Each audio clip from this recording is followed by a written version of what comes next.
Wahyu pasal 20. Kerajaan 1000 tahun.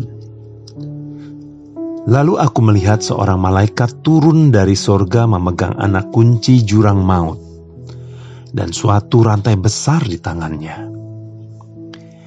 Ia menangkap naga, si ular tua itu, yaitu iblis dan Satan, dan ia mengikatnya 1000 tahun lamanya.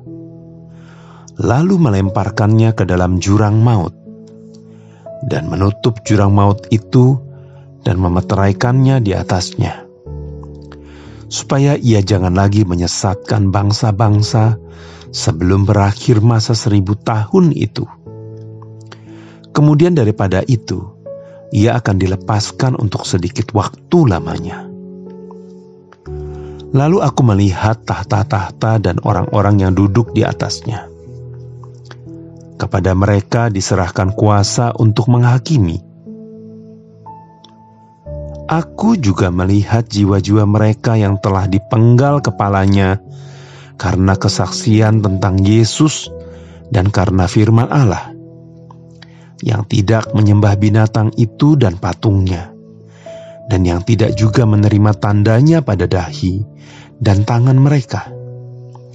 Dan mereka hidup kembali dan memerintah sebagai raja bersama-sama dengan Kristus untuk masa 1000 tahun.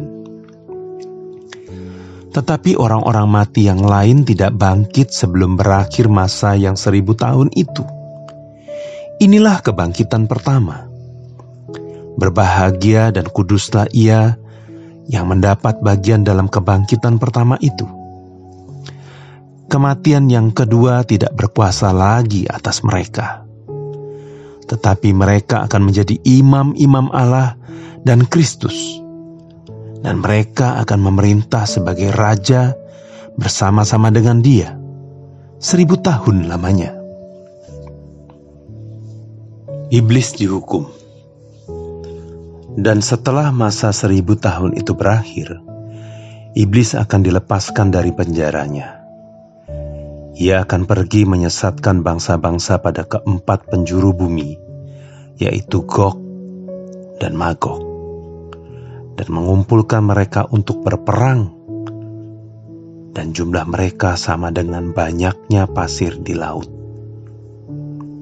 Maka naiklah mereka ke seluruh dataran bumi, lalu mengepung perkemahan tentara orang-orang kudus dan kota yang dikasihi itu.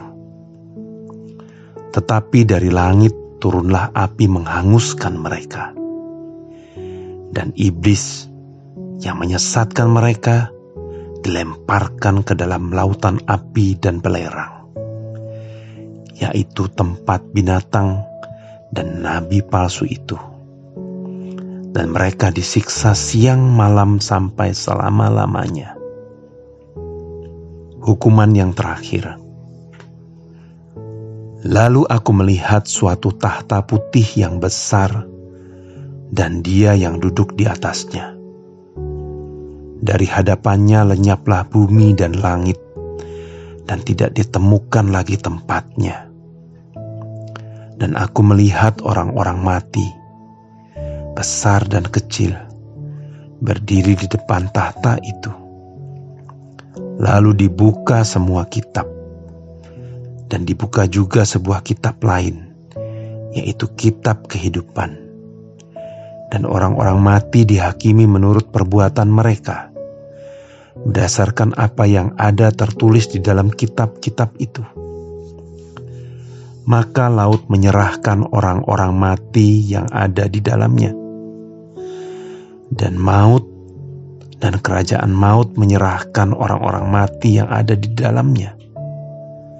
Dan mereka dihakimi masing-masing menurut perbuatannya. Lalu maut dan kerajaan maut itu dilemparkanlah ke dalam lautan api. Itulah kematian yang kedua, lautan api. Dan setiap orang yang tidak ditemukan namanya tertulis di dalam kitab kehidupan itu, ia dilemparkan ke dalam lautan api itu.